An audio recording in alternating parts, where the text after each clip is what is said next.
आखाती देशात सुरू असलेल्या युद्धामुळे जे ते अनेक अंगाने भारतात जे आहे त्याचे परिणाम आपल्याला जाणवताना पाहायला मिळतात। मात्र प्रामुख्याने जे आहे ते आयर्नवर आलेली समस्या म्हणजे गॅसचा तुटवडा।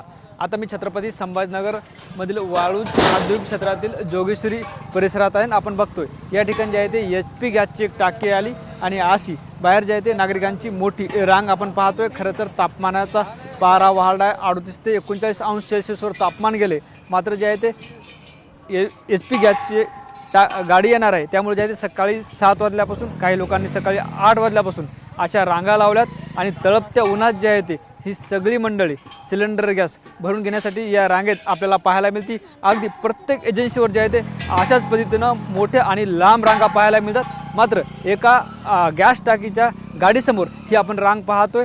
जोगेश्वरी परिसरातील ही रांग आहे। छत्रपती संभाजीनगर जिल्ह्यात 74 एजन्सी आहेत आणि 74 एजन्सीसमोर सुद्धा अशीच रांग पाहायला मिळते। मात्र ही जी रांग आहे ती ही गाडीसमोरची आपण रांग पाहतोय। खरं तर तापमानाचा पारा वाढला आहे, मात्र गॅस मिळणार नाही या भीतीपोटी ही सगळी नागरिकांची धावपळ आपल्याला पाहायला मिळते।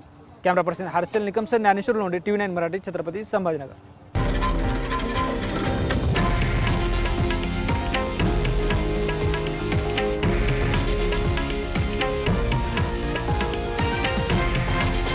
हे आहे देशातील नंबर 1 न्यूज नेटवर्क आणि आपण पाहत आहात TV9 मराठी, एकमेव।